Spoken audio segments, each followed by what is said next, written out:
what CFI does. We put you in front of those college coaches to give you a chance to get a scholarship to go play college football. That's how you gotta want it. You gotta show these guys that you want to be there and that you're better than your opponent. You can't sit back and wait.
Oh, why is my camera? Oh, I see my camera hadn't been on for like 2 months. Y'all give me a second because I gotta restart. Oh man, technical issues. That's how you start a show, man. That's how you start a show. All right, y'all give me 1 sec. There we go. That looks good. Welcome back to Football Focus Weekly. I'm the Pet Man, Matt Morrow.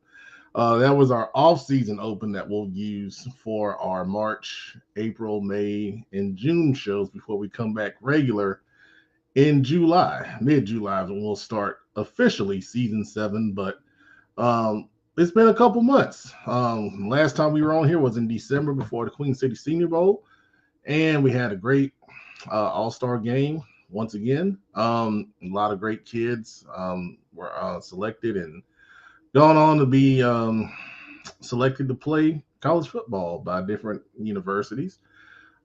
We've also had a lot of change, and this show is going to start to talk about some of those changes. But first of all, once again, we are glad to have Victory Chevrolet back for their second year, sponsoring not only Football Focus Weekly, but several other endeavors that you guys will hear about, down the line. So not only did they come back, but they, decided to get even more involved. So special shout out to Victory Chevrolet, where just $19 now will deliver any new or pre-owned vehicle in stock. Make sure you check out VictoryChevyCharlotte.com for any vehicle needs that you may have. Also, we're sponsored tonight by the CFI Carolinas Mega Showcase, which is Saturday, May 10th at Rocky River High School. All classes from 2025 to 2029 are eligible to participate. Make sure to check out CharlotteFootballInsiders.com for more information and to register and get signed up. Right now, it is only $79 through March 15th. A great deal if you know anything about camps and what they cost now, or in general. Cost for anything continue to go up. We continue to stay the same, or maybe even a little bit lower than most college camps that are out there, or mega camps, so to speak. So if you have any questions, you can always shoot us a DM. We'll be glad to answer any questions you may have. All right, before we get started, we got a couple of comments in the bucket. Let's see who's here with us tonight. First of all, Miss Dowd, good evening. Good to see you. Appreciate you joining us once again. You've been here the past few years, and appreciate your dedication for sure. Kim is here. Hey, good to see you. it was a focus issue. The camera was clean. It does that every now and then. I hadn't used it in a while. I should have ran a check on it, but that's okay. We're all good now. Mr. Wingate, good to see you, man. And your son, very talented young man, Shannon Wingate Jr., has changed schools from North Lincoln to Maiden High School. So that's something that is going to be exciting to see. And in his senior year, I'm sure he's going to be doing some great things up there. So looking forward to that. And of course, J-Man, our number one fan as a football player, he said on Twitter today that he's going to be watching from work. So I told him to be careful with that. But we appreciate the support and love as always. And then Jonathan Mitchell, Huff fan number one on our show. Good to see you, man. And your son, Nathaniel Mitchell. I hope to see him at the camp on May 10th that I just talked about. Very talented defensive lineman for the Huskies. All right, we got more people coming on. Let's knock them out. Grayson Sykes. If you watched the Open, he was one of our guys featured. Came to the showcase from Fort Mill High School in South Carolina. Now he's committed to play college football at VMI. Very talented young man. Good to see you, man. Appreciate it, and congratulations. All right. Trayvon Gaither, another regular. Good to see you, man. Mr. Hunt, another regular. Good to see you. Always, brother. And, of course, no show is complete without CFI superfan Karen Belk, who is doing double duty watching us and the Independence Patriots play in the state playoffs. I hope they're doing well, because I know Big Eye Shelby / Indy is out there supporting that team as well. I believe it's the third round of the playoffs. All right. Let's see. And then we got another player, Brandon Bevilacqua, very talented offensive lineman. Now at Mount Pleasant High School. Fits in perfectly in that offense. Good to see you, young man. Appreciate you checking us out. All right, let's get started. So, first of all, I was going to talk about the CFI player rankings that I have been doing. And I want to explain a little bit on this for a brief second before I kind of give some brief rundowns on these talented players that have been released so far. So, one of the reasons why I'm doing this is to really shine a light on these area kids. And we did this last year, and I kind of just stayed in, Charlotte, pretty much. But I wanted to go deeper this year and highlight kids in the Charlotte metro area, kind of in the same areas that are eligible for the Queen City Senior Bowl. And the reason for that is there's so much talent in this area, and some of these kids still don't get a lot of a shine or a lot of love. And, just doing the quarterbacks, it made me realize that there are a lot of really talented kids out here that deserve to be, shown on a little bit. There are some people that have taken this as kind of a disrespect or, a slap in the face or whatever. The one thing that I want to stress is none of this is meant to disrespect anybody at all. That is the last thing that I would ever do, especially to a young man or a player. My coach used to tell me, if I'm yelling at you or if I'm talking about you, that means I see something in you, and I want you to make the most of that. It's when I don't talk to you, or if I don't, or if I ignore you or blow you off, that's when you should be concerned. And that's the one thing I want to stress to, some people, and it's a very, very small number. Most people are appreciative of the attention, because most of these kids don't get a lot of attention, for whatever reason it may be. I really want to stress that to, everyone going forward, that it's about trying to showcase you in a light to where college coaches And other people that do this business of promoting kids can take a look at you. I won't say any names, but there was a publication that wrote about a young man that we featured in our Junior Bowl series, tied to Prep Red Zone, North Carolina. And they used that to help promote the kid in their publication. And I thought that was really cool because that was just something that, Prep Red Zone, North Carolina told me that they thought was a good idea and they wanted me to run with it because we were doing all the Queen City Senior Bowl stuff. And they thought, well, let's do a hypothetical Junior Bowl. So that's the push behind this stuff, is to shine another light on these kids in a different way. And hopefully, a college coach notices it or another publication notices it. And it's just more free attention. And we know in 2025, hardly anything is free anymore. And with CFI, that's what we try to do. I try to do everything I can for free to help kids. So we're going to keep doing it. So we just started running backs today. But we did quarterbacks. I'm going to go through this real quick and give you some brief thoughts on some of these kids that were highlighted, and then we'll keep the show moving forward. So I'm going to share my screen here. All right, so top 5 quarterbacks. First of all, we started with Zayd Lott from Providence State, committed to North Carolina. Talented young man. He's got all the tools in the world. And we know what Providence State does on the football field. They put up a lot of points, and they're fun to watch. Number 2, Jackson DB from Providence. Several Division I offers. Several coaches told me he's, the full package. Number 3, Jamori Nichols from West Charlotte. He won a state championship.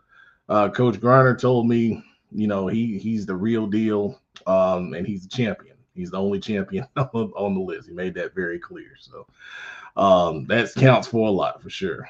Number 4, Ethan Royal from Huff. I had, a couple conversations about this young man. I've seen him a couple times play JV, dual threat kid. Had some early offers on the Division I level. Chance Cato, number 5, an Olympic, hardworking player's got all the physical tools you want. He makes big time throws in the clutch. And that's what I really like about him. And he doesn't make the same mistake twice in a game. He learns from stuff and makes the right adjustments. So, and I know Coach Thompson is very high on him. And then we did an honorable mention because this is a lot. There's a lot of talent here. And last year, I did a top 5, and then I did a couple honorable mentions, but I wanted to honorable mention up to 10 kids in each category if we had enough. So on the quarterbacks, we did. Jared Street from Independence, very fundamentally sound. He's got all the tools. He came to our camp a couple years ago at Mallard Creek as an 8th grader. Picked up 2 offers. Just incredible talent. Going over to Independence, I think it's going to unlock some things for him, and he's got the potential to have a real big-time season. Troy Logan at Charlotte Latin, they had a great season, starting out 8-0, and he's a big reason why with his talent throwing the football down the field. Addison Rowland at Palisades, a dual-threat kid. I really enjoyed watching him a couple times last season, especially their big win over Olympic. Perry Justice at Mallard Creek, he was the quarterback that helped lead them to the big victory in Ohio, over the number 1 team in Ohio last season, dual threat kid. And then Ryan Rizzuti at Myers Park stepped in when they had the injury at the quarterback spot. Young man with a lot of talent. I really like how he puts the football in the right place. He's got really good mechanics. He's coached very well. So that's my thoughts on the top 5 Mecklenburg County quarterbacks. So we're going to roll over to Cabarrus and Rowan County real quick. We'll get that on the screen. All right, so Lucas Lopez, a dynamic freshman. I believe he was close to leading the state. I think he did lead the state in passing yards as a freshman. Just incredible. Hudson Irwin's got a lot of upside, great physical talent. Colin Black, it's a run-first offense at Mount Pleasant, but he makes timely throws when he gets the opportunity. Coach Seidel at J.M. Robinson is really high on Ori Greenfield. In the film that I saw, he's got a really, really high ceiling. And then Brant Graham at West Rowan. Up in Rowan County, they don't throw it as much, but he's the best one up there for sure. And then in honorable mentions, you got Landon Stewart. I believe he's at Chambers now. I think I saw that. Some kids are moving around in schools, this time of year.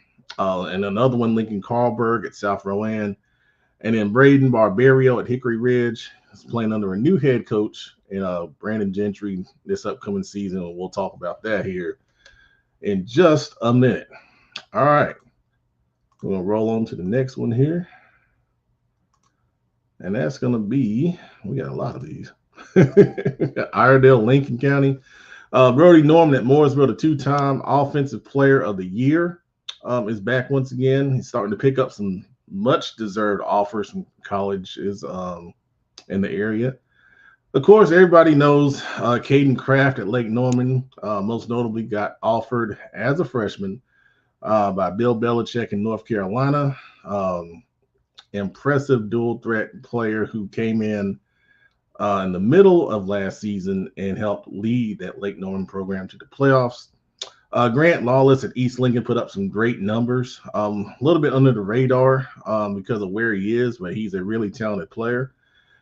Cameron Gandy at Pine Lake came to our winter showcase and performed well. He's got an offer from New Mexico, and he's got interest from several schools in the area as well. Another one who may be a little under the radar, but he's got good size and a strong arm.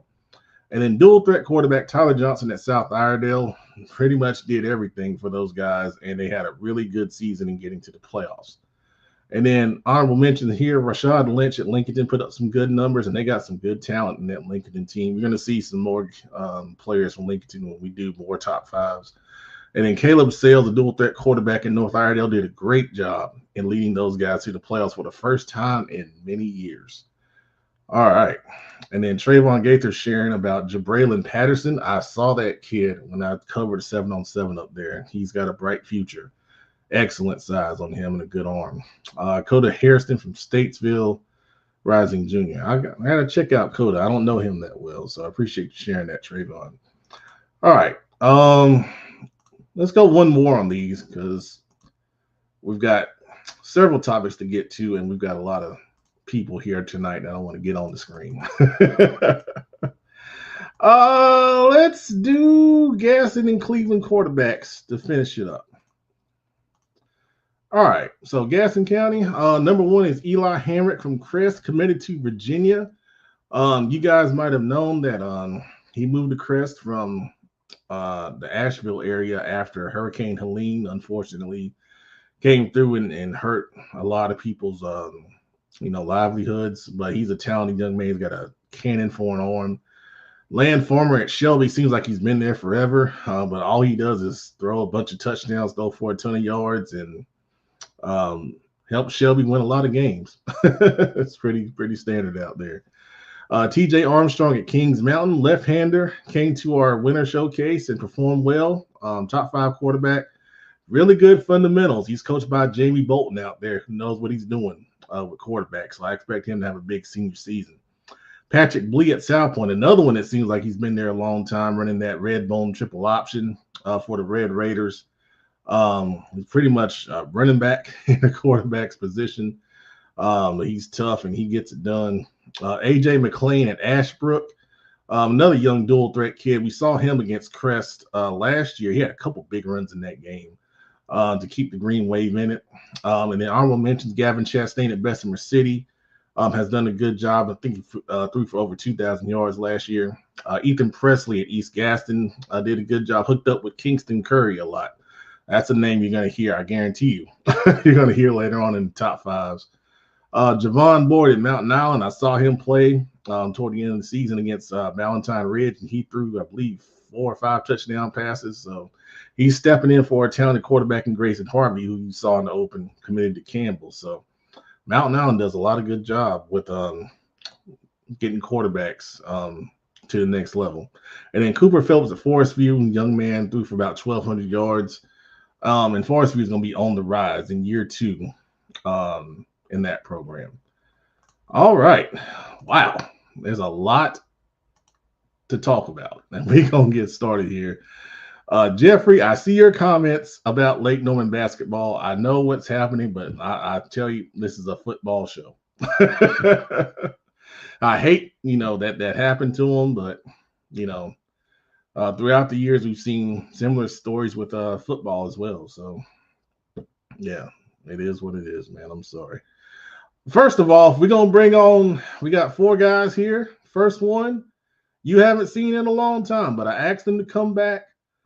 He's taken a couple years off, but I'm glad to have him back with us this year in season 7. His name tonight is apparently Mr. Billups. There he is. What's up? How you doing, man?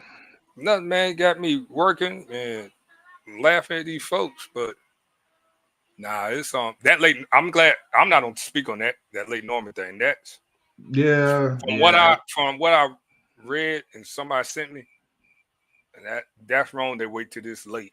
Like they could have. That's the only thing I would say. That's the only thing I would say. It's late. Anytime there's an eligibility issue, you wonder why hadn't it been caught. Where it won't hurt the team in a situation like this. Nah. You want everybody you want it to be fair, but you got to think about them kids. Like this late in the season. Yeah, like I would have. That's all I'll say. Yeah, but I'm back. Glad to have you, man. What is that little statue? On the Demon Slayer, man. Yeah, I don't watch that, man. Demon Slayer. What you need, little girl? Okay. All right. Next, we're gonna bring on the producer, Brandon Black, who is back once again in season 7. I'm here, man. I'm here. Glad to be back, man. Pretty good, man. Working, hitting the gym, even getting a couple 2 days here and there in, man. So I'm going at it, man. I'm in my off season too. Man. Hey, gotta get to it, man. Panthers need an edge, man. You trying to come? Nah, new year, new me. Hey, you know what? Why not? It's wide open, man. That man said new year, new me. That said 2 days. Not me. A couple days I have done too. Yep. You know who ain't? This guy. Hey, when you hit that 40 plus, the knees, everything start take a little bit more. And he is, and I'm shocked that he's here because I didn't know he was going to be here. He is the head coach of the Rocky River Ravens going into season 2. Kenneth the Engine Clamrock. Man, you on mute. No mic, man. He got that CMS computer. That's what it is. You're gonna he got that Sean Mecklenburg school system computer. That's what it is. Oh, no. And that orange shirt. It threw me off too. Hey, he's just gonna have to sign. He can sign. Hey, look, that was Steve and Eric Turner right there. Nope. Come on, man. Nope. You got to call him from the phone, man. Oh, well, prop the phone up, Clamrock, man. Prop the phone up. Yeah, man. put your phone up. Hey, look, Steve and Eric Turner. Oh, nope. Man. All right. Chris Hawk is here. He's welcoming Billups back. Nah, I already know why he do it. That's why he said that. I'm a new form. I'm just a father now. I don't have no coaching ties. I don't do nothing. I'm just here to be nice. That's all I am. Here to be nice. Well, that's great. Psych. Okay. I'm about to say no one believe that. All right, so let's get into it. We talked about the player rankings. We talked about the showcase coming up. Now let's talk about some new coaches in the area. And I want to focus on 4 guys. First of all, congratulations to all 4 guys. I think all of these gentlemen are deserving of these opportunities. First of all, Brandon Sneed at Hopewell. I coached with Coach Sneed for 2 years at Waddell in the long ago. And Coach Sneed is one of the smartest guys that I have ever worked with. He knows offensive line play like No other. And offensive football, I think is one of his strengths. He's put together a good group of coaches who are definitely experienced. And I liked how he kind of, posted about him on Twitter to give him, some shine and some love. Um, but what do you guys think about Coach Snead at Hopewell? Of course, Billups, I know you coached at Hopewell, a couple of years ago. Way long ago. I know a lot about Hope because I know the AD is my former one at Garinger, Malarzo. Don't we'll move past that one. Okay. But I think it was the best advice I give Snead over there. You gotta be very patient. You don't think it's something that is not, but it's gonna be a journey. When you're at one of these schools like he's at, I applaud him taking the head coach job at Hopewell because it's not an easy task. Right. Not saying they're a bottom feeder. You saw what Gentry did, but you got to work. Yeah. You got to work over there. It's one of the ones. I'm gonna say the unpopular thing. It's one of them feeder schools for everybody else because you got to play. Somebody don't swoop in your kids, or the parent don't go have a conversation. So you got to keep that talent. You know what I'm saying? That's the biggest thing. Work with them schedules because a lot of them kids are Cambridge kids and they really can't have the weight training elected. So you got to be creative. Hopefully they can have success because the basketball program is really, really good. Yeah, they are. It's they go to playoffs. It's talent. Well, I don't like that. I don't like when I say it's talent. I don't like when people say it's talent there. You got to build a program. I think he can. He was at Butler with Hales. He been around. He was at Creek. He was just left Creek. He been with Sam, before. Like he know football. The offense coordinator, he was at Hickory Ridge. He got things wrong at Hickory Ridge. So he got pieces, defense coordinator Hackett there. Hackett, he been there, he been around. He know what he's doing. So yeah, it's an opportunity to be great over there, but you gotta get them kids to buy in. Like it's different set of kids. I would say that. I think they have their quarterback Ty Sigler is coming back. He's a good young kid. I believe he's going to be a junior next year.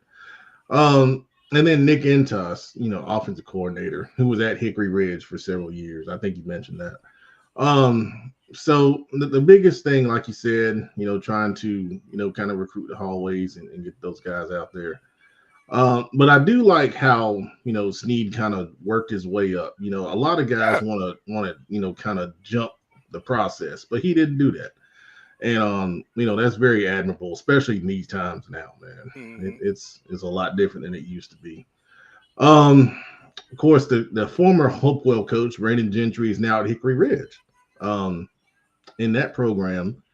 And I believe he's at Hopewell for 3 years, and I think he was taking the incremental steps that you mentioned there, Billups, and improving that Hopewell program. They started out 3-0 last year, and I believe when you're at a program like that, he was given the time to not only get the kids in the weight room and get them stronger, but recruit the hallways, get kids to buy in, and I think he did a good job, with what he had to work with over there. But at Hickory Ridge, a lot of people wanted that job, and he got it. He's had success in Cabarrus County before. What do you think about him over there? At Hickory Ridge? Yeah, Gentry. That's a great hire. You can't say nothing bad. Like I tell everybody, some of the time with these coaching jobs, I think a lot of people are overly too critical. And I think people who don't coach, like me, Kenneth, we can speak on these things better than a lot of people. Because like I said, everybody outside looking at everybody say it's a lot of talent. It's a lot of talent. When they don't really know what's going on. Yes. It's different, like everybody knows CMS football, the lines and everything doing that. Cabarrus County, Harrisburg, there's some wacky stuff going on over there too. So it's unfair to say like the previous coach. Yeah, I'm trying to keep it PG. The previous coach, you can't say if it's not a lot of talent. The talent's there. It just we as a culture, y'all gotta slow down a little bit. You know, you gotta build a JV program. You ain't have no. I come over there to coach, or Kendall come over there to coach a team. They ain't have no JV success in the past 3-4 years. They varsity been like a 3-win. What that telling you? You know, we're not. We got to build a JV program. You got to build these young folks and stuff like that. Well, the middle school's been winning. Middle school football different, man. You got a stud or two. You go undefeated. Like that's true. It's just like that. But I would say, I love the Hickory Ridge hire. I think Gentry is a more small town coach than big town. I'm not saying he can't coach in CMS because he can. You know, he's a very proven guy. You know what I'm saying? But it fits him. They love him over there. He's gonna do great thing. I'm glad he got the job. It was a great hire. Like I said, most of the hires that I saw, I could not disagree with none of them. You know what I'm saying? Like I tell people all the time, what do you want in that head coach? Y'all want wins. A lot of people just want people coming there and be accountable, hold them kids accountable, connect with the community. Primary example, you know, me and Kendall had a conversation. Him at Rocky River versus when I was at Guarantee, he asked me how did we have a winning season? Because everybody's definition of a winning season is different than X and O. Not to cut you off, but I'm glad you said that. I'm gonna come right back to that. But Kenneth, I want to ask you. You've obviously had a lot of success in Cabarrus County. What does it take to be successful in that area? In Cabarrus County, you got to be brought into the community. You know, still a small community where the people love their schools, especially. And take a Hickory Ridge. Hickory Ridge really is Harrisburg High School. You know, I used to joke about it before that it was Harrisburg High School. They have their own community. They're different. They're different than Mount Pleasant. They're different than Midland. They're different than some other towns in Cabarrus County. But Hickory Ridge is a community. They love their school. They love their programs. They have a great youth team there with the Harrisburg Cowboys. They have tremendous community support. I mean, you drive past Hickory Ridge's football field, and there are over 30 sponsors on top of their main gate. I mean, just think about that for a second. It was a $500 sponsorship. They've got over $15,000 worth of sponsors coming in every single year, and we know that their sponsorships are more than $500. But you have to be bought in. You have to go to the parades. You have to be involved in the youth leagues. You've got to live in the area. You know, one thing that I think is different from CMS to Cabarrus County is in Cabarrus County, they want coaches who are involved in the community, who live in the community, who shop in their community, who go to breakfast in their community. You know, in CMS, it's a little bit more transient.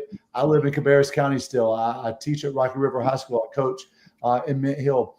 But in Cabarrus County, you've got to be enmeshed into the community as a whole.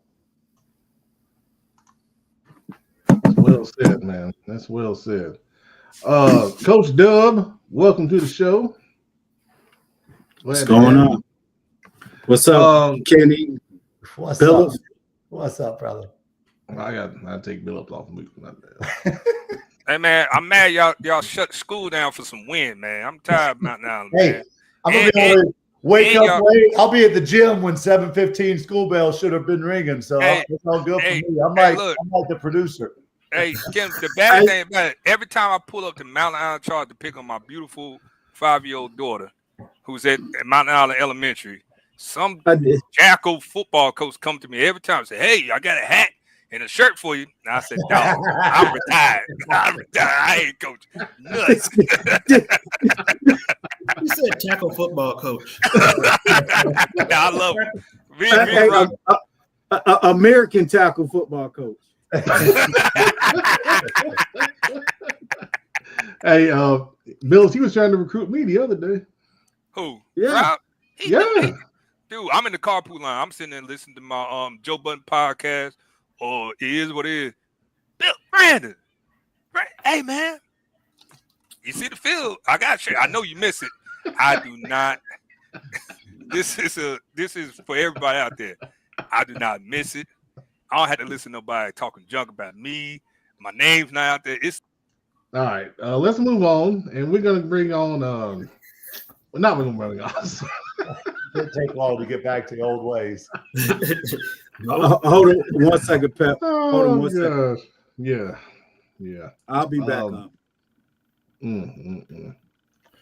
All right. So Jupiter Wilson leaving Hickory Ridge and now going to Garinger. Thoughts on that hire? A lot of people were surprised, but I think it's a great hire for Garinger, obviously, compared to some of the other guys that have been there the past several years. I'll put Billups back on because I know he coached at Garinger as well. Oh, you want my honest opinion? I think it's the second best hire they've done, other than Galloway. Okay. That's me. That's me being very fair, unbiased. Even though I was on Coach Galloway's staff, I think him and Coach Galloway got the same ministry. They're man of faith, man of God. They was out there coaching. You know what I'm saying? The one thing I want you to learn that the past coach, because I think the past coach they hired, he could have got the job done. You gotta hire the right people. You gotta hire the right people, right? Because especially now in this climate, you can't. This ain't like me and Pet were talking about old school football, how we was back in the day.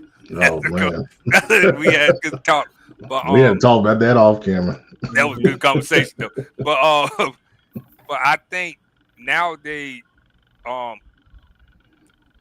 defended Juke more than I should have. I don't think he's going there to go to the past. Yellow. I don't like when people say that about Garinger or any of these schools like that. I think he's going to actually want to coach football. If you want to coach football, you want to be a football coach, go to one of these schools. You got to teach maybe 10, 15 kids, if lucky at Garinger. We had maybe 11 one time, and it's kind of hard. That community, Kenneth is in the community now. His community is a little farther, but his community is very similar to that East Charlotte. East Charlotte community is, other than Independence, like I don't want nobody from Independence getting mad, but other than Independence, that East Charlotte community it's non-existent in Garinger, Rocky River. You go Martin Luther King Junior Middle School.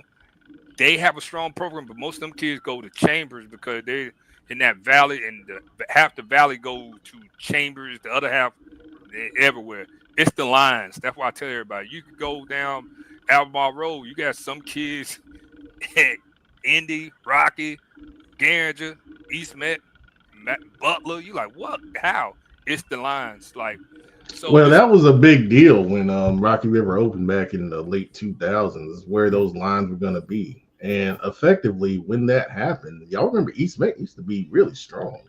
Yeah, East Met lines are real tough. Like, you look at East Met, it's a circle. It's a circle.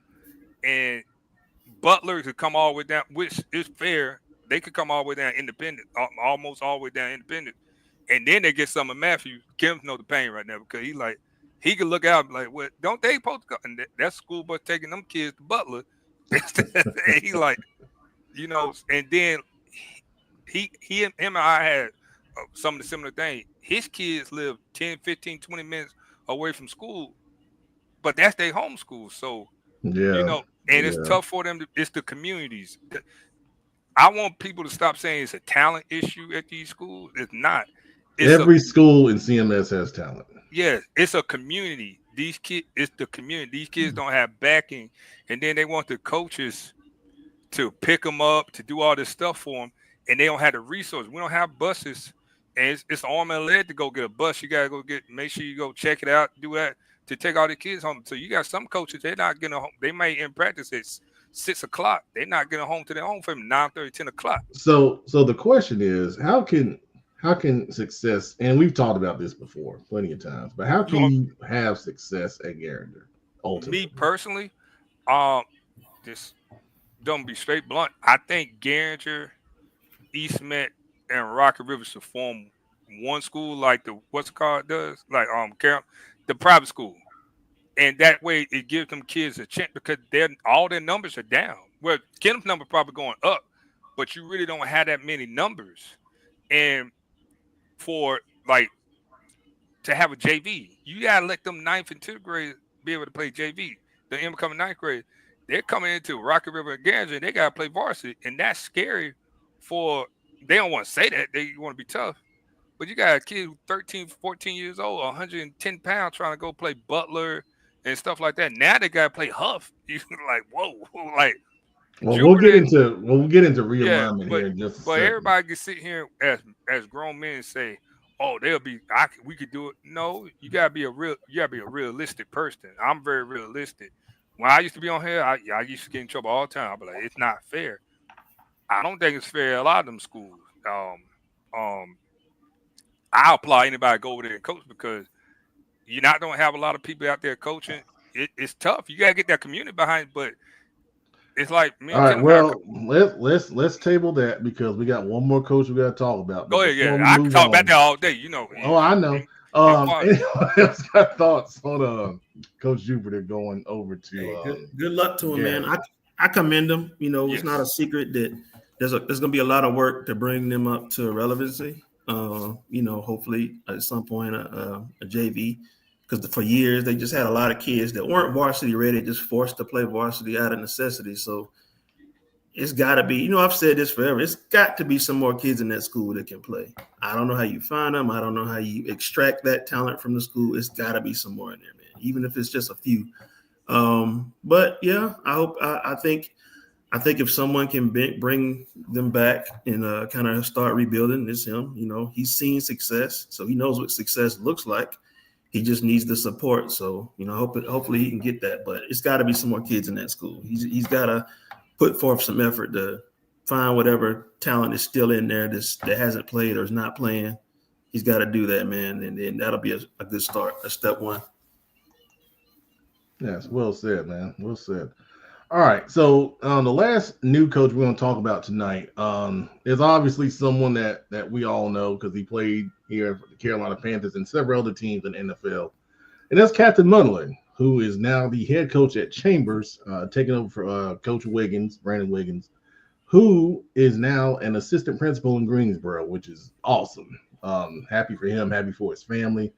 But thoughts on Captain Munderland going to Chambers? It's a little bit out of the box, but we've seen that kind of situation happen before here in CMS with, you know, former NFL players trying to take on a head coaching job. He better have the right staff. That's all I would say. You gotta have. You don't keep on seeing me say that. You gotta have strong supporting cast around you. You know, I don't know the details of that. Don't want to really know, but I wish him well. Okay. But I think when you it's a rebuild now. Now I will say we saw him, you know, at his introductory, you know, kind of press conference saying that he was going to come in there and he wants to win. He wants to win immediately. He wants to bring the swag back, you know, to Chambers, obviously where it was when they were winning state championships and things of that nature. So. I'm pretty sure Kenneth said that in his introductory. I'm pretty sure Robert said that at his, but at the same time, you got to be a realist. You know what I'm saying? Everybody want to win. You don't go to the school say, man, I just want to lose right quick. But, you know, it just but the one thing I would give him credit for, he has coach. He has coach. Yeah, he's coming from Myers Park. He has coached 2 years and as the defensive backs coach over there. So Coach James at Myers Park said some nice things about him. Yeah. So do I think he could do it? Yeah. You just gotta have a supporting cast. You can't do it by yourself. Wrong. I got one of the best offensive minds up there in Coach McLaren, and he'll tell you you gotta have help. You can't do it all by yourself. Yeah, and B, I think what you get into, and I think all head coaches will admit you're only as good as your staff, right? You're only as good as your assistant coaches. That goes without being said, but I think Captain Munderland, I think he's going to be fine. I think he brings enough cachet. He got the personality.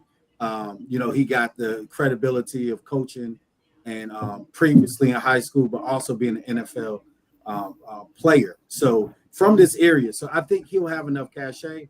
The biggest thing, though, is the transition with NFL players. Some NFL players is tough for that transition because sometimes they've seen it at such a high level that sometimes a kid can never get down and meet their standards. But that's why I think Captain Motherland is going to be fine because he's already coached high school. He has that experience, and he's probably seen some of the best coaching from high school to college to the NFL. So I think he's going to be just fine. He just got to be able to go in and add his system, set up his culture. I think it's going to take a little bit too.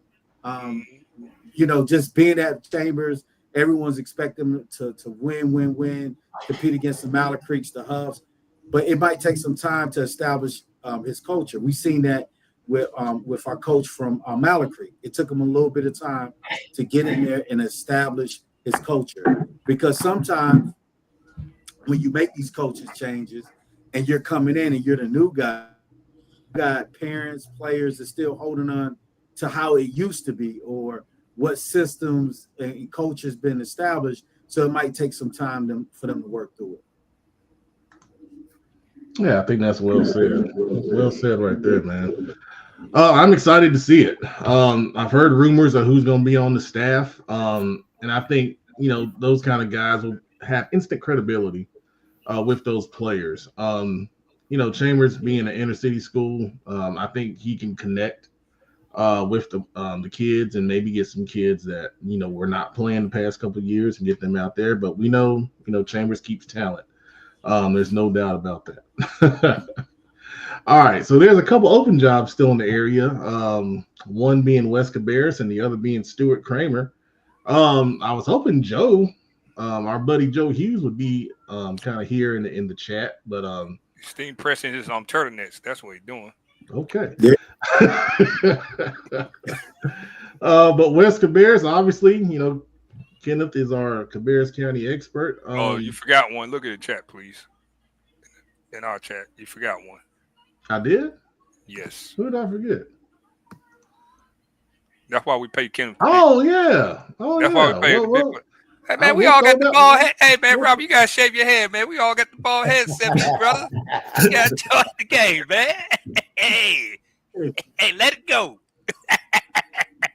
All right. So, first of all, Wes Cabarrus, is that a good job or? It's a rebuild. Well, they made the playoffs last year. Well, go ahead, Kenneth. Let's they speak made the on playoffs for the first time in the school's history. I think they were 6-4 in the regular season. I think they have a lot to replace. Obviously, their quarterback left and went to Independence. We've already talked about Jared tonight. I've talked to a couple of parents out there, and they told me that they've lost somewhere between, I've heard 11, I've heard 16 starters.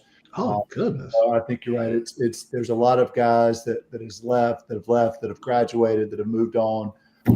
But they did have a great season. I mean, the first playoff appearance and the school opened up. The school is 4 or 5 years old, and with that, there's got to be a lot of excitement in the building and excitement by the players to continue to prove it, especially with Coach Henson moving on and going to David County.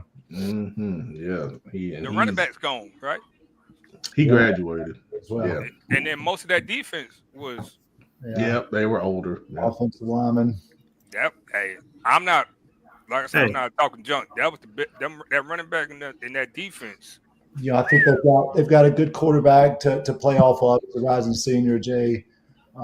John T. Harrison, yes. John T. Harrison. Yeah, performed well in the playoffs. He won a couple of games for him this year when Jared was hurt. He played for him in the playoffs. And I think Pep, they were in it late right there. They had an opportunity, I think, even to tie the game late. And, football happens, man. It didn't work out in their favor. But I think he's a stud. The ball comes off of his hand extremely well. I've been able to work with him a couple of times on the side. And, it comes from good people. Some good facilities. Good facilities to work with. You got a whole bunch of turf fields, a whole bunch of uniforms. You got everything you could ever want over there. And once again, you've got a good mix. It's a good demographics. You've got some people with money, and you've got some people who can play. And, I always felt like that school was built for success with where those lines are. There you go. Somebody better get over there. They raiding the walls. And then another school, Cabarrus County, still open. Cannon School, where we've had a showcase at. And talk about facilities, just a beautiful campus, man.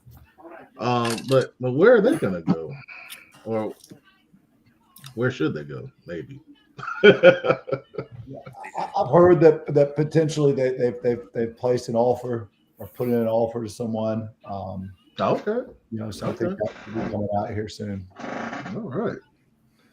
Well, I highlighted Lucas Lopez. Will have a heck of a quarterback, that's for sure, because he can sling it. And they got a couple other guys that are talented. We went up there last year, me and producer, and saw them against Charlotte Country Day, and they've got some talented kids on that level for sure. And then Stuart Kramer, mentioned that earlier. Coach Dub, Stuart Kramer, man, My boy good applied job. for it. You said did he apply for it? Not him. He already know, but the defensive coordinator, man. That's where I want to get that job. And I'm about to say that. You wanted to lose the defense coordinator? No, not he's under something. But that man, Brandon. Hey, B, now you know that's a demotion. I wouldn't do that. But he's the man, though. But speaking of, I know my OC. He was thinking about applying. Pretty much we talked about it. I think they need to get some young blood in there, man. I think there's a lot of young, talented coaches in Gaston County just waiting for their opportunity. I just think they just need to give somebody a try. I know they do got Coach Putnam that's on staff. I don't know his situation. I don't think Put. That's what I was thinking. But shoot, they need to build them walls up because they getting rated too. Like every time they got some young talent. Well, they have young talent right now. They've got a young tight end in Qualto Hawkins who's picking up. No, he's really good. No, I'm just saying, it just I seen Game of Thrones. But I think that's honestly I think that's a prime job for the right person. Yeah, it is. They got the facility. They just built they just upgraded their turf. So the facilities is on point. The AD Mike Patton as good as they come as far as athletic directors. So whoever it is, they're going into a good system. And then also again, it's the newest school in Gaston County. So the facilities are tight. You just got to get someone in there that wants to build. I think Mike is, again, I mentioned Mike, he's a great AD. So whoever goes in there, he's going to give them time. He's going to have patience for them to develop because they do got young talent like some of the guys that you highlighted that you need time for that guy to be able to develop and build his culture. And in 2 years, they could be a serious problem. Do you think it's time for them to finally let a young guy come in there? Well, it's not necessary. No. Well, and what I'm just asking, like really, like you don't really hear too many like young coaches in that area really getting an opportunity. You know what I'm saying? East Gaston just hired a 22-year-old Phillips. Well, about time. I didn't have him on the list, but yeah. But anywho, let me say this. So what I mean by young is not necessarily age-wise. I'm talking about someone that's young, as far as like that's fresh into coaching. Think about Ashbrook with Darius James. Darius he didn't have any head coaching experience, and you gave him a couple years. He's turned that entire program around. Culture-wise, kids are going to school. They're being active on social media. He's checking all the boxes. So I think someone could go into Stuart Kramer and do that same thing. But again, you got to be careful who you hire. You got to hire somebody that, because it's levels to it, Pep. Let me say this, it's levels. You got coaches that's climbers. And what I mean by climbers is guys that's looking to pad their resume and move on. And then you got builders. And Kenny know what I'm getting to. Building programs, right? Someone is willing to get in there, roll their arms back, or roll their sleeves back, and get down there and do the dirty work, dig those ditches, get in there and work hard, like Coach James did at Ashbrook. You can't get someone that's looking for instant success or trying to pad their resume, whatever the case may be, but just to get in there and do it. But Stuart Kramer is a grade A job, and whoever gets that job is going to be lucky to have it. Well said. And I'll say this, they've only had one coach in school history. So, I mean, I think the proof's in the pudding. They're going to give you time, to build that. And That's a major plus. At least in my book, if I was looking to do that. All right, so let's move on to conference realignment because that's been a major topic here over the past couple months, pretty much since the season ended. So, first of all, your overall thoughts on how it went down. Of course, we saw yesterday a lot of appeals were not approved. Were you guys happy with the process? Y'all was happy with the process? Yeah, I think anytime you go with 8 classifications in a state our size, especially where the majority of those 8A schools are going to be all in one region, the CMS region, it was going to be extremely tough to break up the conferences in a geographical way that makes sense. Some of the appeals were heard, seemed extremely rational to me. I mean, you look at our situation with Audrey Carroll, East Meck, Palisades, Providence, and Valentine Ridge. I mean, we're traveling 30 miles one way in some instances. All of our conference games are going to be going down 485. And, Phillips just talked about it. Our kids live closer to Garinger than they do to Rocky River a lot of times. So, but, the state did what they needed to do. A lot of split leagues, at least some question marks that I have. As far as playoff seedings and that kind of stuff that have yet to be answered. Yeah, that's a major question. I mean, at this point, with all the split conferences, I don't think we can have the same split conference rules. I don't either. Yeah, it's just going to be insane. 53 out of the 64 conferences are split conferences. So I don't see how you have the highest finished seed automatically qualifying, especially when there are some conferences where there's only a single team from a different classification. Once again, you take these Charlottes, in our league, us and Valentine Ridge are in a 7A school, or in the Conference D, you got Hopewell and West Met. You win one of, whoever wins that game, old rules are playoff eligible, but I just don't see how they can do that. No. Questions about how's the postseason going to look? Because if you look, there are only 32 8A schools. That's only 5 rounds of playoffs. Mm-hmm. We're in a 6-round playoff model the last couple of years. We went to 6 rounds because the state dropped the 11th regular season endowment game. So we haven't got any kind of instruction or hint that they want to add an 11th game again. But the 8A can't have 6 rounds of playoffs. So does every 8A school have a first round bye, and then everybody else plays 6 rounds? Or how was it when we had big A and little A? Well, you had 11 games, and you had five games to win the state championship. So you had a 16-game potential season. But those were all even splits, though. Even splits. It was because when that was the top 25% on down as far as numbers go. Because we had split conferences. Because I mean, we was small. West Shaw was small, and we was in the conference with Indy. Indy was big. North was big at that time. I'm pretty sure North was small for it. But you get what I'm saying? Like But we didn't have as many split conferences. I get what you're saying. Yeah, because you can't do a little split thing because, like you said, Valentine Ridge and Rocky River, that's y'all. That's the homecoming game every year. I would say Rocky River, Valentine Ridge, but it's the playoff game, right? No, I'm just saying if you say whoever wins that game go to the state championship, go to playoffs. That's what you got to think of about that. That's not criticizing the program.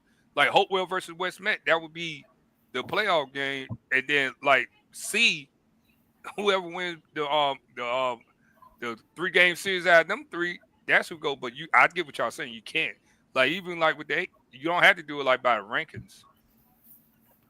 That's what it look like. General thoughts on these conferences. I'm just I don't know how they came to this setup. I've always favored some type of geographical setup, especially in Charlotte, just because of the traffic of trying to get to places and getting across town, and it's just not the most efficient from a travel standpoint. But I know some coaches were very curious on how this amalgamation came together. And speaking on that, Jonathan Mitchell saying, can't believe they moved Huff out of their conference and traveling all over the county. Yeah. I know, they're not happy because, they liked where they were in the previous conference. Because they're going to East Charlotte. Yeah, I mean, they're going all over the place. They're going by the airport. And speaking of that, we heard South Mech appeal yesterday at the NCHSAA, and it was denied that they wanted to switch conferences with East Mech, and they stated that East Mech did not agree. So, yeah. So interesting. Karen Belk is saying it's a lot further for their fans to travel to away games. Concerns about transportation costs, less revenue. I'll tell you this. I'm going to put the other conference on the screen. Well, C really not bad. C really not. But D, he is crazy. They were mad when they made that comment. They said, hey. Talking about lost revenue. Fans on both sides of this conference were not happy. Mainly because we know because of travel reasons that the Charlotte schools in this conference are going to be hard pressed to get to the Cabarrus County schools in this conference. But on the flip side, the football coaches in the conference were happy because they feel like they're going to be more competitive across the board with this setup here. That's a bit throw up. Yeah, that conference is. It's a combination of the Greater Metro 4 and the what used to be the SOMEC. Yeah. And I can say from Harding's standpoint, Harding used to be in what they called the Mecca Conference, which was Cabarrus County Conference. And a lot of these same teams were in that Mecca Conference, several years ago. So it's not unheard of, and I'm pretty sure that's where they got the template to put this together. But it's an interesting mix. And y'all also want to call it the I-85 conference because that's how you're going to get to these places. Well, like I said, his conference is the 485 conference. 485. But you really look at, like, I was telling somebody about this conference because they was like, man, this is a lot of drive. I said, it seems like, but it really not. I said, Cox Mill literally up the street from Mallard Creek. It literally, the next exit up from Mallard Creek. But like, there's a lot of traffic over there. No, I agree. Because you got Concord Mills. You got to fight with that Concord Mills, like right there. Like it don't. And then Cabarrus County played earlier. They start like 30. I want to say, don't they start like 30 minutes earlier, Cam? Well, no, they're at 7:00 now. But I mean, that's a conference decision. But all the Cabarrus County schools have been 7:00 the last couple of years. We used to be 7:30. Boy, that's gonna be. I just can't wait to see Cox Mill, A.L. Brown go over there at Harding University, boy. They fixed them away stands over there. Them stands look better. Don't get me started on that. I went over there. I about fell out the dirt. Javante Gray, who is the cheerleading coach at Harding, with a good point here. He's saying that he knows this is a football show, but basketball season are going to have to leave school before it's over to get to some of these places. You know, because you got 4 games, and I don't know how they do it now. Do they play all 4 at one site now? Yeah. Or? Pep, when I was at East Rowan, our start time was changed to I think 8:15 or 8:00. So we didn't get out of school till 3:00. Well, for a JV girls basketball game that started at 3:45, a lot of JV boys teams would start rolling onto our campus at 3:00, 3:15. But they had to wait because parent pickup and buses and that kind of stuff. But you're right. We like on a Thursday for a Thursday practice, a walkthrough practice, we would be 15 minutes into practice, and all of our coaches would be boarding the buses to go to an away game like East Rowan to a Cox Mill, for example, that was 45 minutes away. And if they stay with 4 games on one site basketball schedule, it's going to be extremely tough. I mean, teams are going to have to leave. That's what we did at East Rowan. We left, 30 minutes before fourth period ended every single day to get our JV kids to a game. Wow. That's something else. That's something they don't else, have to leave because it's going to be tough getting to the Olympic. It's going to be tough getting to A.L. Brown, West Bears. Definitely A.L. Brown, West Bears, because West Bears is like deep. And we had to leave early when we was at Cox Mill to get to West Bears sometimes. So it's like some weird, you got to go down this weird little thing, how they got the buses and stuff like that. But the Olympic A.L. Brown matchup is the one that a lot of people highlighted because I think that's the furthest distance. I thought West Bears was further than A.L. Brown. No. Not really? Okay. Past it, yeah. It's another solid team. Yeah, well, it's right Kannapolis. Yeah, you're right. It's right there. So you gotta go in that traffic. Yeah, so it'll be interesting to see how that goes. Get your MapQuest ready. On MapQuest.com, baby. They got something called GPS now, man. Nah, baby, we don't go old school. Print the maps out.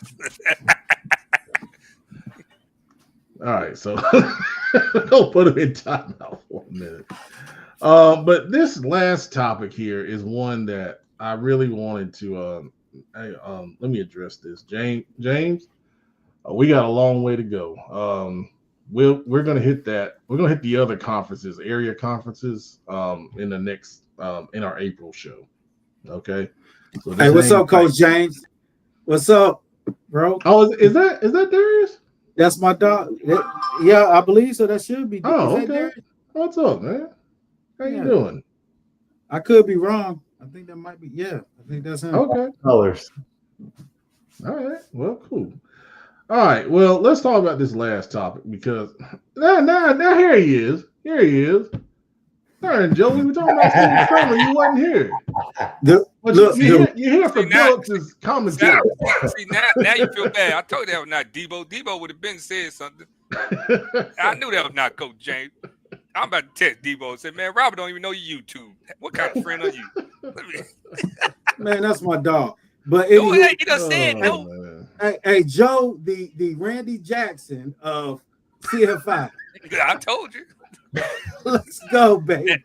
With the cashmere, he come out there with the cashmere mop next. Turtlenecks shopping. You know you get the turtlenecks on sale in the summer. Oh, I forgot you doing basketball coverage. That's right. I'm sorry, Joe. Out there sweating a bit like with that cashmere mock turtleneck and the varsity jacket on. With a herringbone. With a herringbone. Mr. Simeon's, they'll be on the April show as well. We'll hit all those area conferences. But yeah, Northwest Bears does have a lot coming back. But J.M. Robinson is still gonna be tough. All right. Let's talk about coaching in 2025. And I think I saw a recent tweet. Coach DJ McFadden from Independent shared that coaching is a lot different now than it used to be. In a lot of different ways. And I think he had a different kind of connotation on it. But I want to talk about how do you succeed in this environment? Because it is very tough, not only from player movement, but dealing with parents and players that want more and more and more from you with less to prove in some of those instances. Just the challenges of coaching right now. And we got 2 head coaches here, so I'll let you guys kind of go first on this. You want to set it off, Kenny? Not going to set it off, Kenny. Yeah, well, I'm trying to figure it out myself, Pep. I'm exactly a year in. I've been at Rocky River a year this week, and trying to change the culture. And I think for me, the number one thing that I try to do is I try to let my players know how much I care about them. I want them to know how hard I work for them, and I want them to know how much I believe in them. And beyond that, I want them to know how much more they're capable of that they don't even realize that they're capable of. And so that's in the classroom, that's in the weight room, that's in the hallways. That's in their eating and their health. That's in the way that they prepare for tests, and that's in the way that we go about practice and everything else. So we're trying to change that. You're right. Kids are way different. Treat kids the way that we treated kids when I got into coaching in 2003. But I think that's for the benefit. I think that some of the old ways of coaching were not very good. I mean, that whole sit down, shut up, don't talk, and we're not having fun, and you're going to listen to me, and you're going to do exactly what I said to do. I think sometimes we treated young people more like cattle than we did like the human beings that they are. And so, Rocky River, we want to love our kids. We want to be invested into our kids' lives. We want to show them how much we care, but we also want to show them all the great things that they're capable of doing. Because for a lot of reasons, there are a lot of kids out there who don't have that faith in themselves anymore. They don't know what they're capable of. They don't have the two parents at the household that can tell them who they can be and what their potential is. And that's what we spend a lot of time at Rocky River doing. That's well said. Coach Dub, what you got? It's definitely different. Like you just got to change with the times. I know, like from my perspective, and I've been blessed to have some great parents, but just from what I hear from different coaches, parents has changed the game, man. Kids are kids. Kids is the same kids that was kids when we was kids, right?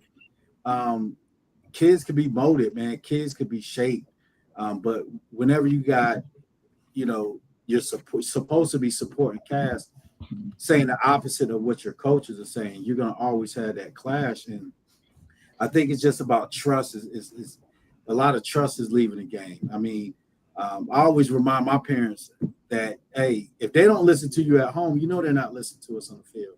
So we have to show them that tough love, because the thing is, we're not just coaching X and O's. For a lot of these kids, we aren't just coaches. We're also mentors. We serve all kinds of roles as coaches. So we also got to model good behavior for them. But the key things, especially with football, is you're teaching young men about discipline. Because let's be honest, you could lose your life in football. People don't talk about that, but you could lose your life or you get seriously hurt. So if you got kids that's playing around, that's not disciplined, our jobs as coaches is trying to get them disciplined. And if they're lacking that discipline, chances are we're missing something. I always say it's a triangle of trust with the student being at the top and the parent and the coach being a support cast. And if one person drops that ball, that's going to impact the kid. And we're here for the kid. I always tell our kids, I'm your cheerleader. I'm your biggest cheerleader. I'm here to support you on and off the field. So I think the biggest thing I've seen to change is the parents have changed. I think the biggest thing, and I'm guilty of it myself, is in our generation, we're the generation of parents that may have come from something, may have not come from nothing. I know where I come from, I don't come from much. So my biggest thing raising my kids was, look, I want them to have more than what I had growing up. And so what we do is we raise our kids the way, giving them everything we didn't have, but we're expecting them to have our mentality. They didn't grow up under our times. They didn't grow up under the conditions that we grew up. So they can't have our mentality. So sometimes that's a catch-22, because now you got a young man that be tough. Well, we had to be tough. We grew up in a different time that weren't what we needed to do. So with our kids, we got to come down to their level and meet them where they're at. So we can, if we're going to raise them up to our level of expectation, we got to go down and meet them where they're at so we can bring them up. Not be yelling at them and stuff, but that's my take. Is the biggest thing is just parents have changed. Yeah, they definitely changed in a lot of ways. Think about this, and I don't mean to get too much in it. You could put out a ranking, right? And you're going to get some dad say, hey, whatever. And I'm like, what happened to allowing your child to fail? What happened to allowing your child to use that as motivation? You're expecting your kid to get the participation trophy. Let me tell you something. And I'm going to talk about my son, Justice. I cut Justice in 9th grade from our indoor track team. This is the track team that we knew was going to win states. We had Trevor Moyer on it. And we knew we was going to win the state championship. I could have kept him on the team, and he could have got a free championship. I cut him, and my wife was pissed. The other AD was like, "Dude, you gonna cut your son?" I said, "Yep, I'm gonna cut him." He was hurt. He was devastated. Pep, I slept on the couch. My wife wasn't talking to me. I didn't care. I had to let him fail because guess what? He was not good enough for the track team. I wasn't going to hold him on that track team. So what he did, because he had to save his face, he went and tried out for wrestling. Because he wanted to tell his friends, "Oh, my dad didn't cut me. I want to do wrestling." No, he got cut. And he ended up working his way to the number one wrestler in the region, all conference, 9th and 10th grade. And he decided to stop doing wrestling in his 11th grade year. He said, "Dad, I'm joining that track team. And not only am I joining that track team, I'm going to win a state championship." That same year, he won a state championship on a 4x1 and 4x2 track team. He just got offered his 10th track and field scholarship that the coach gave him about $9,000 in track money. And if anybody knows the track world, the most you can get, unless you just is about $10,000, they give out partial scholarship. So he just earned a scholarship that's going to pay a bulk and majority of his college.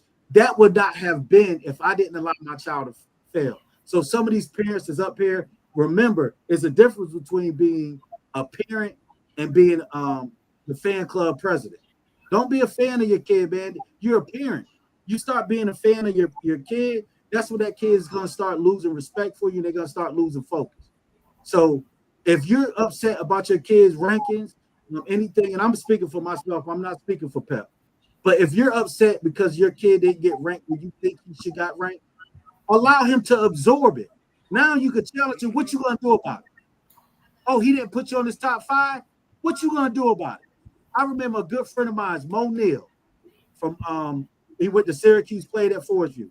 His father used to always say, "Make him say your name." I don't want to hear that. Make him say your name. What happened to that? So let's get back to that. Wow. I didn't think we were going to go there, but that was good. It's true. That was really good. I had to.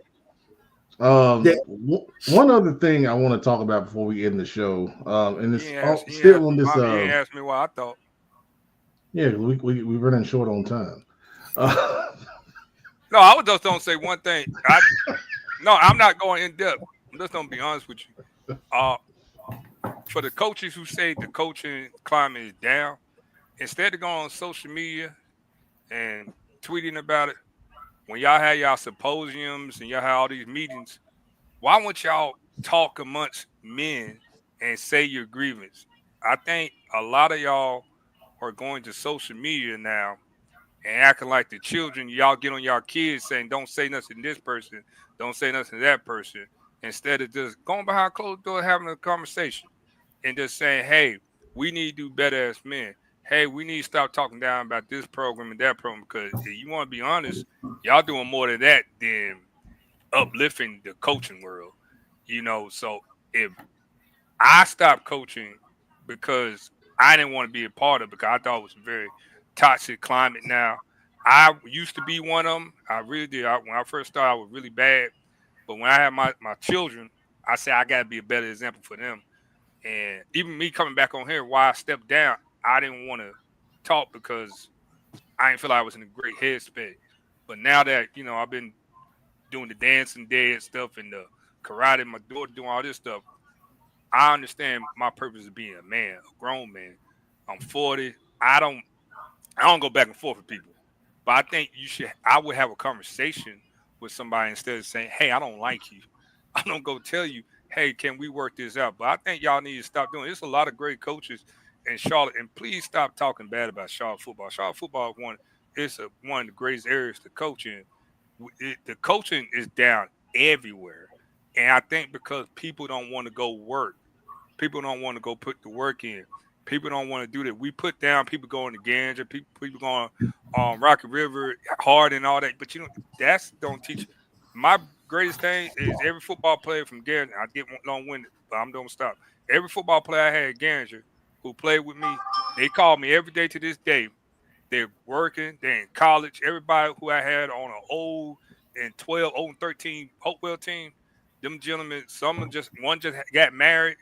They're doing great things and stuff like that. So that's why you coach. You coach to make an impact. Yeah, you want to win, but some of y'all better make. I'm not gonna say that because then it's gonna be shot. But y'all rather make it more about y'all, the individual, than saying, "Hey, how can I lift brothers?" When I was at Garrett, only me and Coach Galloway and Coach Rob knew what we were doing football wise. We had to teach everybody else how to coach, and we used to do clinics and stuff before practice and build that up. And that's why we was able to be successful in our opinion. Maybe not to the people looking in, but the community love us and stuff like that.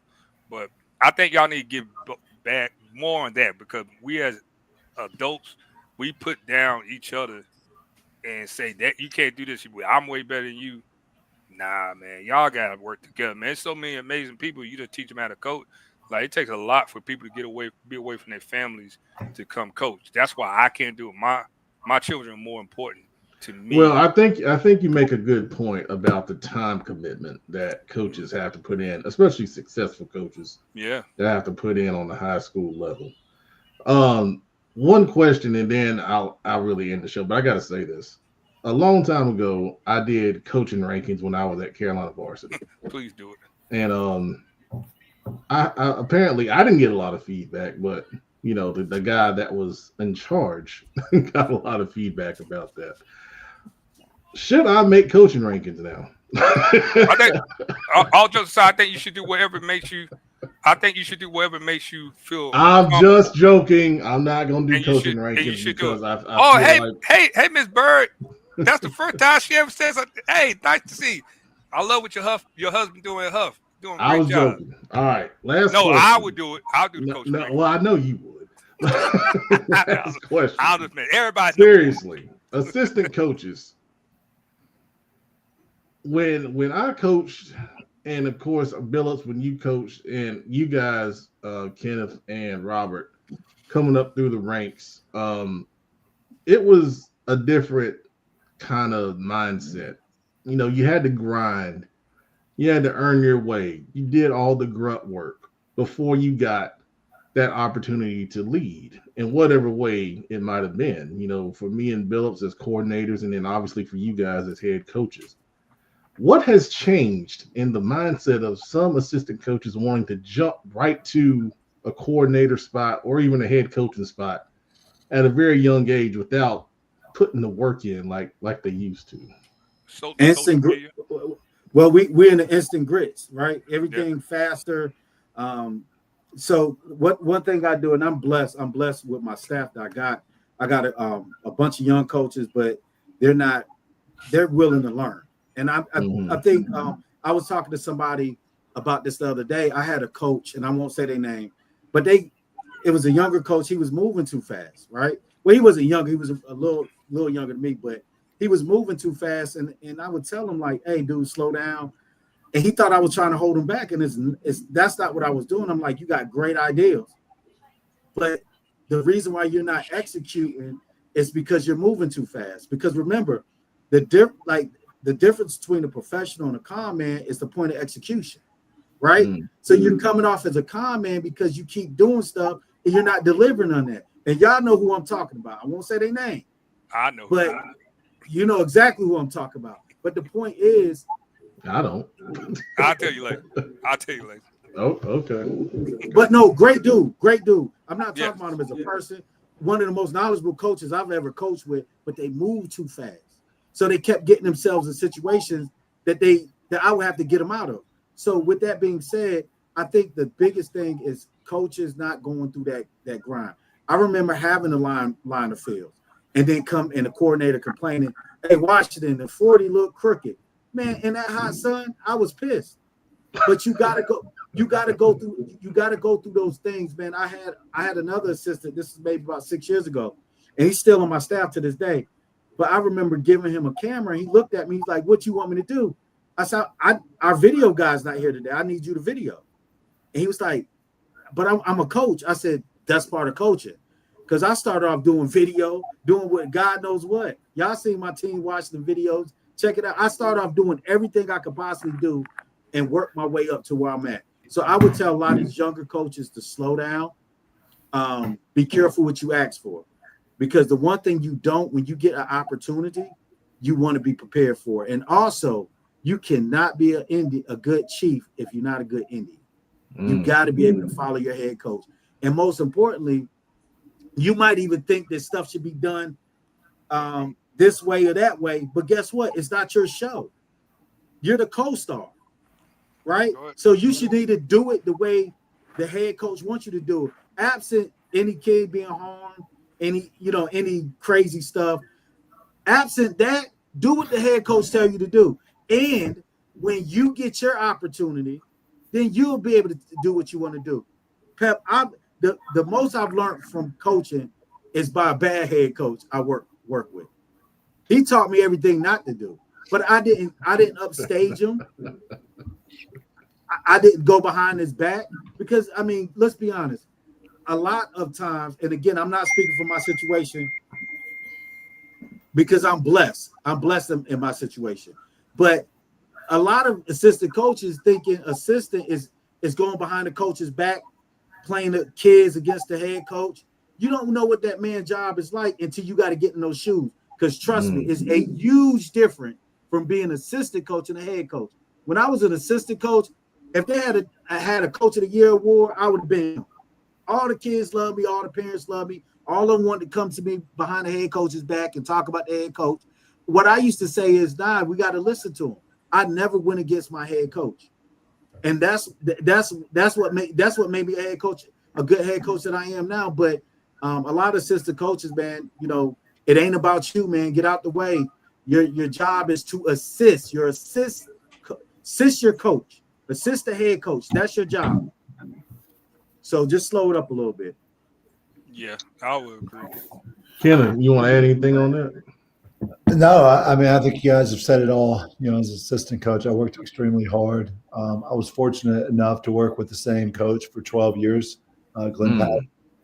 And I did everything for him. I ran weight rooms after school. I ran weight rooms during the summertime. I lined fields. I cut grass. I weed eated. I did a lot of the dirty work and the grunt work and typed up practice plans and typed up game scripts and did all that stuff that probably no one else wanted to do. But I knew what my goals were in this career choice. And I knew I wanted to be a head football coach. And, Dub said it best. There were some things that I learned from him that I still use to this day. And then there were some things that, quite honestly, I didn't like that he did. And so I knew that when I became a head coach, I was going to do it differently. I remember for years just creating a playbook, creating a coach's manual, creating what I wanted my beliefs to look like, what I wanted my program to look like. And once we got like Google Drive and all that kind of stuff, I was saving on thumb drives. I was able to put it all on Google Drive to have it all in one place. And then, when I finally had my first opportunity, I was able to go back to all that stuff. But working hard is the number one thing. Finding ways to take things off the head coach's plate. Thing from practice to getting their field ready, to pregame meals, to fill in the blanks, man. Find ways to take stuff off your head coach's plate. Amen. All right. Go ahead, Bill. I think like everybody said, the only thing y'all gotta look in the mirror and just make sure you're doing everything. Like they don't say a whole bunch of the football stuff like the meals, the field prep and stuff like that. But another thing for y'all, if you really want to be successful being a football coach, learn the grade stuff, the academic stuff, because let me tell you what, that's what got me as far as coaching was I had an established relationship with the counselors. I'll go to the classroom, pull the kids out, pull Power School up and say, hey, what we doing? You talking about you want to go play D1 football, but you can't even do this. You get what I'm saying? Making sure the kids were eating and stuff like that, the weight room and stuff like that. It's the little things. But they said the best. Them two real respected head coaches that I respect. I joke on Dub all the time, but that's my dog. McClan, no, I love Kenneth, but y'all gotta slow down. Y'all gotta look in the mirror. Y'all gotta stop wanting titles and stuff like that. You earn a title. Every title that I got, now top 10 did not want it. but I got forced to it. You know what I'm saying? Like, I've been fortunate to coach with 2 great head coaches. Well, you got to put Sam in this. I say 3 with Ford, with Brad, and but Coach Galloway and Breon Holmes are probably my favorite people I ever worked for because one, Breon, that's why I knew I needed to stop coaching because that was my brother, and I was too protective, and I had to stop. Coach Galloway, he taught me how to be a better person. He taught me how to be a better father, and stuff like that. And he let me do so much that I ended up being the assistant head coach. I ended up being the defense coordinator because people left because they saw a challenge. And I stood in the fire when we had 3 people in the weight room. And I stood in the fire with them. I said, I ain't going nowhere. I came every day. Brought my kids up there. We out there. We trying to figure out. And we worked together. Even though I was defensive coordinator, we worked together. My linebacker coach, I said, Coach, you see a blitz? You like it? Call it. Call it in. At Cox Mill, Pep and Brandon was there. I sat behind the DBs with my arm folded, and I let coach, the D-line coach and the linebacker coach call it. And I just made adjustments as we go. That's how you let people grow. You know, you can't have it. I'm all about growth. And once it got off of that, I didn't want to do it no more. But I would tell you, Coach Dub and Coach McCamrod will let you grow. So, like young coaches, y'all looking at records and y'all want to make highlight videos and be dancing and stuff. No, sometimes you just need to come do the work. It's all about the work. That's not it's about the work.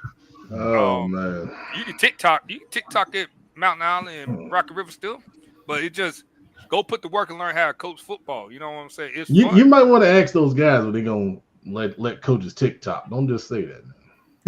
Get him, Will. Get him on their own dime. Now no Rocky River. He would turn red. That's why I said I just wanted to see him turn red. He's like, I ain't Brandon. I won't be able to TikTok, so they can TikTok. Hey, times are changing, guys. Hey. Well, and I want to kind of end it on this because I think Coach Dub said something, and then Bill, if you hit on it too. For a lot of assistant coaches, when we were coming up, man, it wasn't about us. It was about the head coach, and it was about the program. And I think, with social media, obviously things have changed. You can promote yourself a lot, and that's, fine in the right vein. But at the end of the day, remember, it's the program first. And you got to make sure that you're putting in the sweat equity to earn what you're looking for, whether it's a title or promotion or anything like that. And I think we've lost a lot of that, unfortunately, these days because everyone, I won't say everyone, but a lot of coaches now are all about, look at me, look at what I'm doing. I'm this and I'm that, Yeah, I mean, I hate to see, some of that going on, but, hopefully, at the end of the day, everyone's doing it for the right reasons. Unfortunately, I don't think that's consistently the case anymore. Ken, if you got something, I think you said something there that was really powerful, Pep. The best way, the easiest way to move up the coaching ladder is to help your team be better. You take a 3-win team and you help turn them into a 6-win team, you're going to be able to move up the ladder. You take a 6-win team and you turn them into a 10-win team, you're going to be able to move up the ladder. Do whatever it takes to help your program improve, and you're going to have far more chances to move up the ladder faster. Because, Kenny, you know what happens? And y'all know the game to go behind the scenes. We start talking about that assistant. Like I might say, man, I got an assistant. I'm always talking about my assistants. I got some great assistants. But I start talking about them in a circle, right? And people are like, dang, to the point where some of my assistant coaches be like, so-and-so want me to come over. And I'm like, well, you're doing something right. They're listening to when I'm bragging about you. So if you do right and you do what you're supposed to do, like Kenneth said and Pep said, if you make it about the program, not about yourself, but you make it about the program, people are going to start watching. I got to share another story with you. This is this was a while ago, but I had a coach. My OC ended up posting our player stats. Now he ain't no longer on the staff, but he posts like the offensive stats on Twitter. Mm-hmm. So it was innocent, and I called him and I was like, "Who are you posting that for?" And he was shocked. I said, Exactly. What you should do is highlight your quarterback. If you're bragging about your quarterback, they know you the OC. You don't need to post the offensive stats. Post about the players that created those offensive stats. And they know that indirectly you'll get the attention. But just going out there like, oh, I call this because it wasn't about you, dog. I mean, they'll still call you, bro. They will still call you. They will still call you. I promise you. Well, before we end, Adam Big Eye Shelby is now joining the show, so we're gonna bring him on and see what he's talking about. Hey, there's no way y'all been on here for an hour and a half tonight, man.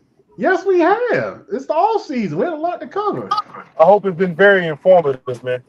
It has. Hey, Pep, hold up. Where you coming from, cuz? What's up, fellas? How y'all doing, man? How y'all doing, man? You look like you up to no good. Where you coming from? He was at the basketball game sitting there telling them high school kids like you do. Hey, man, I've been supporting. Nah, man, I've been supporting. I would support our basketball team, man. I've had a basketball playoff game tonight, man. Did y'all win? Nah, we lost to Julius Chambers tonight by about 8. Oh man, you ain't Helco good enough, man. You let Capella and the swag get you, huh? No, that's gonna be a totally different story to come football season, but we'll let that handle itself. Already. We'll let that work itself out, man. Did he have the card, the sweatshirt on with no sleeve, the sweater on, the Argyle? Nah. Okay. All right. So thanks everybody for watching tonight. The numbers are incredible. With over 750 live viewers. I think that's awesome, especially for being March 4th. Insane. Our next show will be April 1st. I know this April Fool's Day, but that will be the next show. April 1st, 8 o'clock. So mark your calendars. We'll talk about the surrounding conferences a little bit more. We'll talk about some more players, and we'll have a couple more topics like this. So thanks for everyone on behalf of the whole crew here. I think this is amazing. I'm Pet Man Matt Morrow. We're going to do our post-show analysis. And hey, that's where it go down. Now I have to say this. Saturday, we're all going to be at the Hornets game against the Brooklyn Nets. So if you want to see us, we'll be in a suite. So look up. Good night, everybody. Eating chicken wings with chunky blue cheese.